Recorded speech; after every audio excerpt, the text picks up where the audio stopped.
हरे कृष्णा। तो सभी वैष्णव भक्तों के चरणों में दंडवत प्रणाम। श्रीमद् भगवत गीता यथारूप अध्याय 2 श्लोक संख्या 18।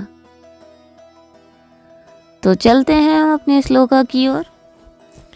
अंतवंत इमे देहा नित्यस्य उक्ता शरीरिणः अनाशिना अप्रमेयस्य तस्मात् युधस्व भारत। अंतवंत इमे देहा नित्यस्य उक्ता शरीरिणः अनाशिना अप्रमेयस्य तस्मात् युद्धस्व भारत। अंतवंत इमे देहा नित्यस्य उक्ता शरीरिणः अनाशिना अप्रमेयस्य तस्मात् युधस्व भारत। अविनाशी अप्रमेय तथा शाश्वत जीव के भौतिक शरीर का अंत अवश्यंभावी है, अतः हे भरतवंशी युद्ध करो। भौतिक तात्पर्य शिला प्रभुपाद के द्वारा। शिला प्रभुपाद की जय। अनंत कोटि वैष्णव भक्तवृंद की जय। गुरु महाराज की जय।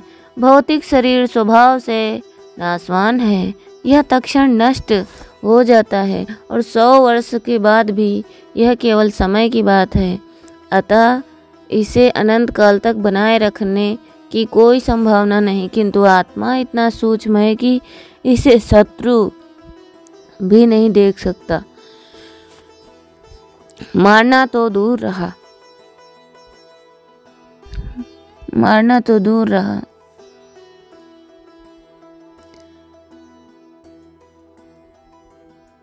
जैसे कि पिछले श्लोक में कहा गया है कि यह इतना सूक्ष्म है कि इसे मापने की कोई बात सोच भी नहीं सकता।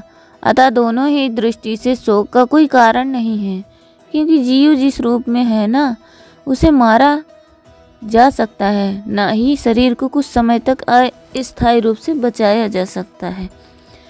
पूर्ण आत्मा के सूक्ष्म कण अपने कर्म के अनुसार ही यह शरीर धारण करते हैं। तो यहाँ पे बहुत अच्छा वर्णन आया है कि सभी लोग अपने कर्म के अनुसार ही शरीर धारण करते हैं। तो जो जैसा कर्म करता है तो उसको उसी प्रकार का शरीर भी प्राप्त होता है। कुत्ता, बिल्ली, हाथी और सर्प और जैसे अन्य जीव, चींटी, वो भी अपने कर्म के अनुसार ही शरीर धारण कर रही है। तो यहाँ पर यही बता रहे हैं भगवान कि जो जैसे कर्म करता है उसको उसी प्रकार का शरीर धारण करना पड़ता है। यह धार्मिक नियमों का पालन करना वेदांत सूत्र में जीवों को प्रकाश बताया गया है, क्योंकि वह परम प्रकाश का अंश है। जिस प्रकार सूर्य का प्रकाश सारे ब्रह्मांड का पोषण करता है, उसी प्रकार आत्मा के प्रकाश से इस भौतिक देह का पोषण होता है। जैसे ही इस भौतिक शरीर से बाहर निकल जाता है, शरीर सड़ने लगता है, अतः आत्मा ही शरीर का पोषक है। शरीर अपने में ही महत्वहीन है, इसीलिए अर्जुन को उपदेश दिया गया है कि वह युद्ध करे और भौतिक शरीर के शारीरिक कारणों से धर्म की बलि ना होने दे।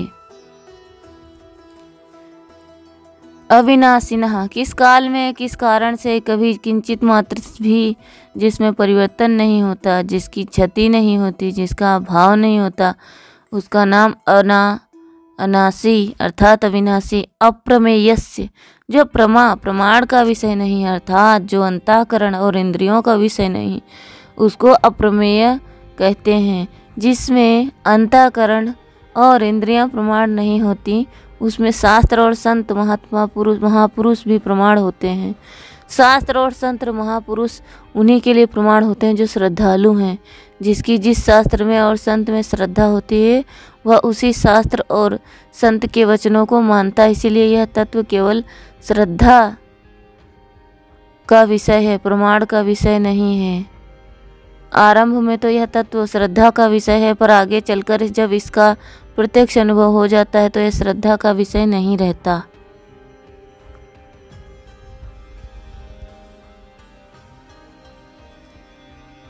शास्त्र और संत किसी को बाध्य नहीं करते कि तुम हमारे में श्रद्धा करो। श्रद्धा करने अथवा ना करने में मनुष्य स्वतंत्र है। अगर वह शास्त्र और संत के वचनों में श्रद्धा करेगा तो यह तत्व उसकी श्रद्धा का विषय है, और अगर वह श्रद्धा नहीं करेगा तो उसकी श्रद्धा का विषय नहीं है। नित्य यस्य, यह नित्य निरंतर रहने वाला है, किसी काल में यह ना रहता तो हो ऐसी बात नहीं है, अर्थात यह सब काल में सदा ही रहता है। अंतवंत इमे देहा उक्तः शरीरिणः, इस अविनाशी अप्रमेय और नित्य शरीर के संपूर्ण संसार में जितने भी शरीर हैं वे सभी अंत वाले कहे गए हैं। अंत वाले कहने का तात्पर्य है कि इनका प्रतिक्षण अंत हो रहा है, इसमें अंत के सिवाय और कुछ नहीं है ही नहीं, केवल अंत ही अंत है। उपयुक्त पदों में शरीरी के लिए जो एक वचन दिया गया है और शरीर के लिए बहुवचन दिया गया है, इसका कारण एक ही तो यह है कि प्रत्येक प्राणी के स्थूल, सूक्ष्म और कारण ये 3 शरीर होते हैं। इसका कारण यह है कि संसार के संपूर्ण शरीरों में एक ही शरीर व्याप्त है, अविनाशी है। यह शरीर अविनाशी है और इसके कहे जाने वाले संपूर्ण शरीर नाशवान है। जैसे अविनाशी का कोई विनाश नहीं हो सकता, ऐसे ही नाशवान को कोई अविनाशी नहीं बना सकता।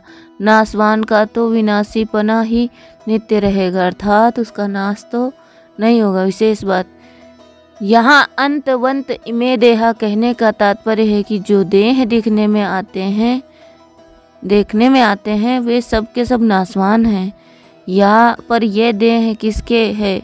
नित्यस्य अविनाशिनः, ये देह नित्य के हैं, अविनाशी के हैं। तात्पर्य है कि नित्य तत्व के ने जिसका कभी नाश नहीं होता, इनको अपना मान रखा है। अपना मानने का अर्थ है कि अपने को शरीर में रख दिया और शरीर को अपनेपन में रख लिया। अपने को शरीर में रखने से अहंता अर्थात मैंपन पैदा हो गया, और शरीर को अपने में रखने से ममता अर्थात मेरा मन पैदा हो गया।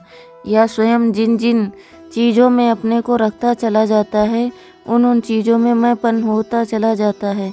जैसे अपने को धन में रख दिया तो मैं धनी हूँ, अपने को राज्य में रख दिया तो मैं राजा हूँ, अपने को विद्या में रख दिया तो मैं विद्वान हूँ, अपने को बुद्धि में रख दिया तो मैं बुद्धिमान हूँ, अपने को सिद्धियों में रख दिया तो मैं सिद्ध हूँ, अपने को शरीर में रख दिया तो मैं शरीर हूँ, आदि आदि। वह स्वयं जिन जिन चीज़ों को अपने में रखता चला जाता है उन चीज़ों में मेरा मनपन हो जाता, मेरा पन होता ही चला जाता है। जैसे कुटुंब को अपने में रख लिया तो कुटुंब मेरा है, धन को अपनेपन में रख लिया तो धन मेरा है, बुद्धि को अपने में रख लिया तो बुद्धि मेरी है, शरीर को अपने में रख लिया तो शरीर मेरा है, आदि आदि। जड़ता के साथ मैं और मेरा अपन होने से ही मात्र विकार पैदा होते हैं। तब तात्पर्य है कि शरीर और मैं स्वयं दोनों अलग अलग हैं। इस विवेक को महत्व न देने से ही मात्र विकार पैदा होते हैं, परंतु जो इस विवेक को आदर देते हैं, महत्व देते हैं, वे पंडित होते हैं। ऐसे पंडित लोग कभी शोक नहीं करते, क्योंकि सत असत ही असत सत असत ही है, इसका उनको ठीक ही अनुभव हो जाता है। तस्मात् युद्धस्व, भगवान अर्जुन के लिए आज्ञा देते हैं कि असत सत को ठीक समझकर तुम युद्ध करो, अर्थात प्राप्त कर्तव्य का पालन करो। तात्पर्य है कि शरीर तो अंत वाला है और शरीरी अविनाशी है। इन दोनों शरीरी की दृष्टि शोक से बन ही नहीं सकता, अतः शोक का त्याग करके युद्ध करो।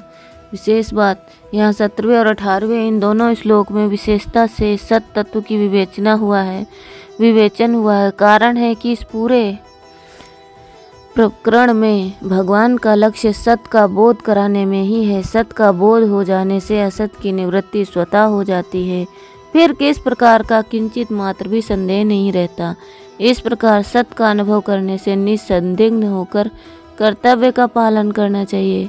इस विवेचन से यह सिद्ध होती है कि सांख्य योग एवं कर्म योग में किसी विशेष वर्णन और आश्रम की आवश्यकता नहीं है। अपने कल्याण के लिए चाहे असंख्य योग का अनुष्ठान करे, चाहे कर्तव्य कर्म योग का अनुष्ठान करे, इससे मनुष्य की पूर्ण स्वतंत्रता, परंतु व्यवहारिक काम करने में पूर्ण वर्ण और आश्रम के अनुसार शास्त्रीय विधान की परम आवश्यकता है। तभी तो यहाँ असंख्य योग के अनुसार सत असत का विवेचन करते हुए भगवान युद्ध करने की अर्थात कर्म करने की आज्ञा देते हैं। आसक्ति विभिन्न पुत्रदार ग्रहादिषु कहकर पुत्र पुत्री घर आदि की आसक्ति का निषेध किया है। अगर सन्यासी ही सांख्य योग के अधिकारी होते हैं तो पुत्र पुत्री घर आदि में आसक्ति रहित होने के लिए कहने की आवश्यकता ही नहीं थी, क्योंकि सन्यासी के पुत्र स्त्री आदि होते ही नहीं हैं। इस तरह गीता पर विचार करने से सांख्य योग एवं कर्म योग दोनों ही परमात्मा प्राप्ति के स्वतंत्र साधन सिद्ध हो जाते हैं। ये किसी वर्ण और आश्रम पर किंचित मात्र भी अविलंब नहीं। परिशिष्ट भाव भगवान ने अपने उपदेश के आरंभ में गतासून मृत और अगतासून जीवित दोनों प्राणियों का असोच्य बताया है। अगतासून का असोच्य बताने के लिए असत ने नित्य का वर्णन किया है, फिर सत और असत दोनों का वर्णन 16वें श्लोक में किया है।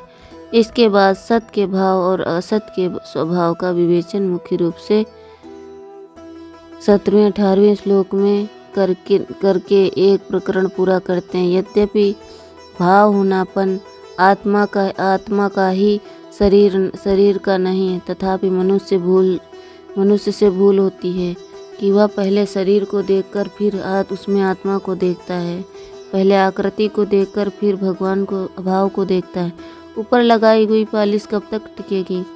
साधक को विचार करना चाहिए कि आत्मा पहले थी या शरीर पहले था। विचार करने पर सिद्ध होता है कि आत्मा पहले है और शरीर पीछे है, भाव पहले है, आकृति पीछे है। इसलिए साधक की दृष्टि पहले भाव रूप आत्मा की स्वयं की तरफ जानी चाहिए, शरीर की तरफ नहीं।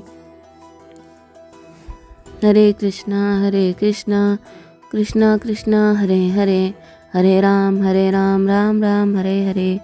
जगत गुरु श्रील प्रभुपाद की जय, अनंत कोटि वैष्णव भक्त वृंद की जय, गुरु महाराज की जय, श्रीमद् भगवद गीता की जय। हरि बोल हरि बोल।